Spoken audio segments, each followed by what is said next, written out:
Welcome to Downtown Sports. My name is Downtown Stephen Brown, and just a quick video on this Thanksgiving Monday to you guys. Happy Thanksgiving, by the way. But the Leafs have sent Rasmus Sandin down, and just so that I have a video for the channel, we're going to talk about it today. So this is the tweet from Chris Johnson up on the screen, and he basically says that barring a string of injuries, it doesn't sound like the Leafs are going to be calling Rasmus Sandin back up to the NHL this year at all. And Babcock basically goes on to say in the quote here, he can't get on the power play in front of our guys. He can't get on the penalty kill in front of our guys. It's just better for his development, basically. And I mean, yeah, no one's going to argue with Mike Babcock on the point about the power play. Sandin's not getting on there in front of guys like Riley and Barry, or even Muzzin for that matter. When it comes to the penalty kill, I mean, it's a little bit up for debate. I mean, is Rasmus Sandin a better option than Cody Ceci?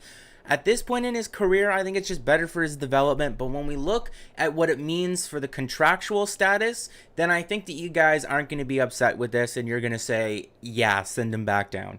So because Sandin only played 6 games with the Leafs, if they send him down to the AHL and he doesn't cross that 9-game threshold with the Leafs, he's got another 3 games to go if they really need him on an emergency basis.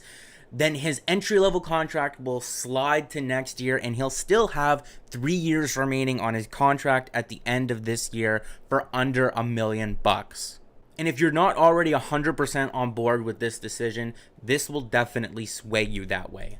Morgan Rielly has 3 years left on his deal. At the end of this year, it will be 2. Sending Rasmus Sandin down to the AHL and having his ELC slide to next season will give the Leafs an extra year of control. So while Riley has 2 years left on his deal, Rasmus Sandin will have 3. And in the year that they need to re-sign Morgan Rielly, having Rasmus Sandin still on his entry-level contract will be a huge upside and give the Leafs the extra bit of cap space they need to re-sign Morgan Rielly.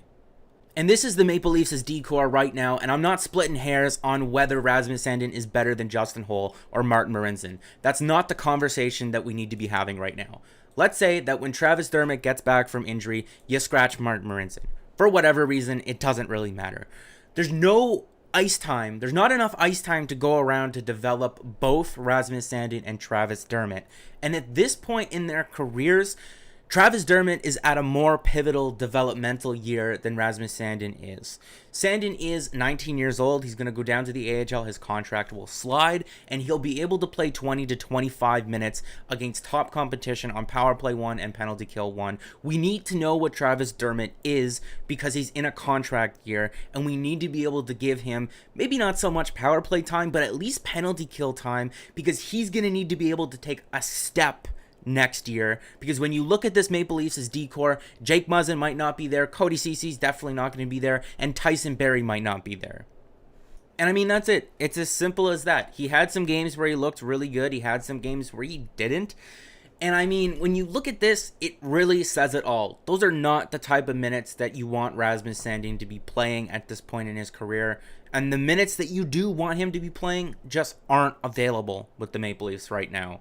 Luke Shen. Could have probably made the video a lot shorter if I just started with that. So make sure to like the video if you did like it, and subscribe for more because more is always on the way. Guys, have a very happy Thanksgiving. Eat as much pie and ice cream and mashed potatoes, and Jesus, I'm going back downstairs.